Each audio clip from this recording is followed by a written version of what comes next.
வேலைக்கு வந்த பெண்ணை துன்புறுத்திய விவகாரம். பல்லாவரம் எம்எல்ஏ மகன் மருமகள் மீது வழக்கு பதிவு. என்ன நடந்ததுன்னு இந்த வீடியோவில் பார்ப்போம்.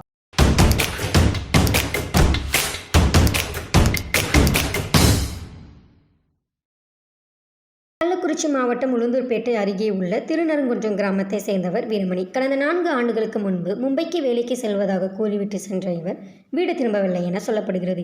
இவருடைய மனைவி செல்வி என்பவர் சென்னை கோலாம்பாக்கம் பகுதியில் உள்ள ஒரு வீட்டில் வேலை செய்து வந்துள்ளார். செல்வி சென்னை திருவான்மியூர் பகுதியில் இடைத்தரகர் சித்ரா என்பவர் மூலம் 12ஆம் வகுப்பு படித்து முடித்த தன் மகள் ரேகாவை பல்லாவரம் தொகுதி திமுக எம்எல்ஏ கருணாநிதியின் மகன் ஆண்டோ மதிவண்ணன் வீட்டில் வேலைக்கு சேர்த்துள்ளார். ரேகா 12ஆம் வகுப்பு தேர்ச்சி பெற்றுள்ளதால் அவரை ஆண்டோ மதிவண்ணன் மற்றும் அவரது மனைவி மார்லினா ஆகியோர் கல்லூரியில் படிக்க வைப்பதாக உறுதியளித்ததாக தெரிகிறது.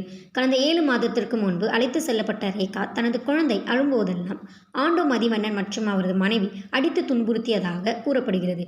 ரேகாவை சிகரெட் கொண்டு ஆண்டோ மதிவண்ணன் சூடு வைத்ததாகவும் மேலும் எம்எல்ஏவின் மருமகள் ரேகாவின் தலைமுடியை வெட்டி அடித்து துன்புறுத்தியதாகவும் சொல்லப்படுகிறது. இந்நிலையில் கடந்த 7 மாதங்களாக வீட்டில் அடைத்து வைத்து சித்திரவதை செய்யப்பட்டு வந்தெடுத்து தான் வீட்டிற்கு செல்ல வேண்டும் என்று கூறியுள்ளார் ரேகா. இதற்கிடையே பொங்கல் பண்டிகையை ஒட்டி ரேகாவை வீட்டிற்கு வருமாறு அவரது தாய் அழைத்துள்ளார். அப்போது நீ துன்புறுத்தப்பட்ட சம்பவத்தை வெளியில் சொல்லக்கூடாது, மீறி சொன்னால் கொலை செய்து விடுவோம் என்று ஆண்டோ மதிவண்ணன் மற்றும் அவர் குடும்ப உறுப்பினர்கள் ரேகாவை மிரட்டியதாக கூறப்படுகிறது.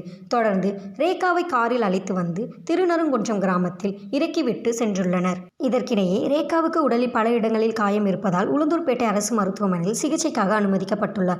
எம்எல்ஏ மகனால் தான் துன்புறுத்தப்பட்டதாக உளுந்தூர்பேட்டை போலீசில் ரேகா புகார் அளித்த நிலையில் இது தொடர்பான தகவல் திருவான்மியூர் அனைத்து மகளிர் காவல் நிலையத்திற்கு தரப்பட்டுள்ளதாக அங்குள்ள காவலர்கள் தெரிவித்துள்ளனர். இந்த புகாரின் பேரில் எம்எல்ஏ கருணாநிதியின் மகன் ஆண்டோ மற்றும் மருமகள் மெர்லினா மீது நீலாங்கரை அனைத்து மகளிர் போலீசார் வழக்கு பதிவு செய்யப்பட்டுள்ளது.